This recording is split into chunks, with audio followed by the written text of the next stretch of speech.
Hey y'all, happy Sunday. I hope you're having a great day so far. Now that my military PCS is over, what's next for me and my family? Well, funny enough, we're actually preparing for our next PCS.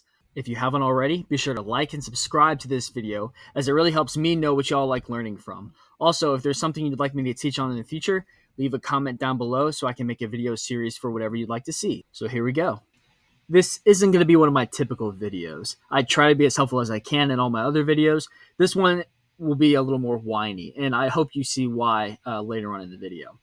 First and foremost, actually a constructive tip for y'all in the future. First, the reason why I wanted to stress to you that it's important to get your orders as soon as possible is because if you're doing a PPM or Diddy move, again, it's PPM now, but Diddy's the old phrase for it. If you're doing a full PPM, you need to reserve your moving truck as soon as possible. Or again, if you can work it around moving cycles and, it'd be cheaper to do it a little bit later than, 4 months ahead of your move, then so be it. Do the analysis. But I know for myself, I had my orders before Christmas of 24, and I could have locked in a moving truck before Christmas 2024.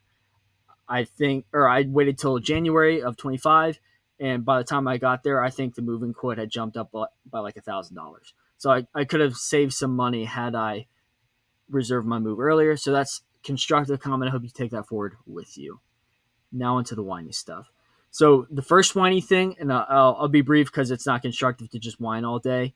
I feel like doctrine wasn't followed during the moving process. And if you're wondering what doctrine specifically, I'll find which video it is, but I'll have it linked above here.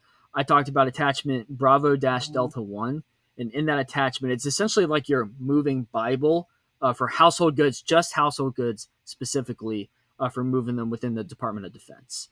And I felt like the attachment said one thing, and that was not quite what happened in practice. I'll spare you all the whiny details, but it's just, to me, it's frustrating if the doctrine specifies how certain things should go, but then it's not followed that way when you actually are supposed to do your move. Then what's the point of the doctrine? Like it defeats the whole purpose of it. You might as well not have it in the first place.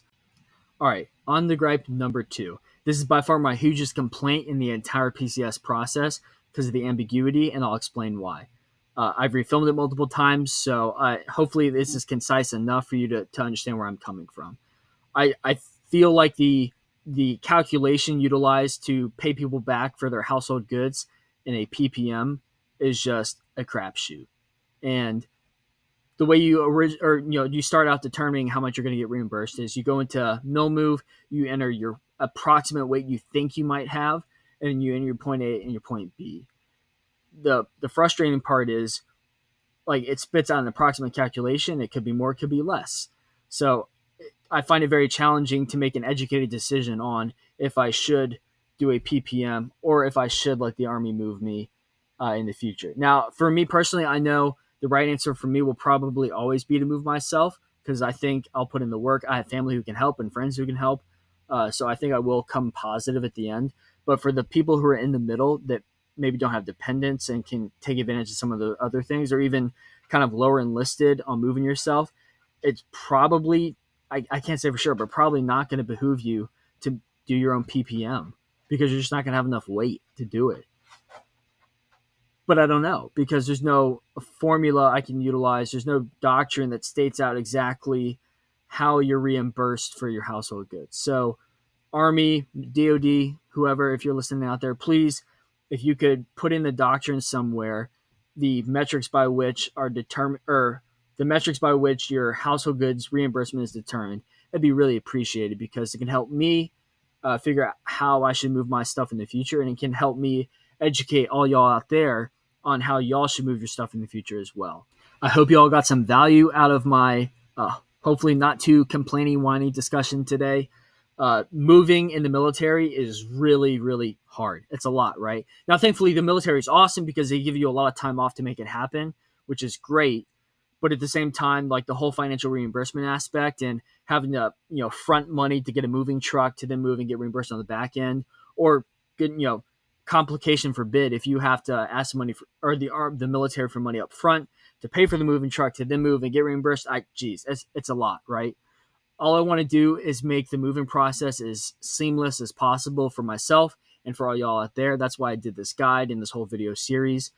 You'll see me do this again in like 18-ish months when I PCS again. And hopefully I'll have some better updates for you in the future. If you're looking for someone to help you plan your next military move, my Calendly is linked below. You can click on there and I can help you plan your PCS in the future. If you like this video, again, please leave a like and a comment down below. It really helps me tailor my education to y'all, my viewers, as I appreciate y'all's patronship. Other than that, I love each and every one of you, and I'll see y'all in the next video.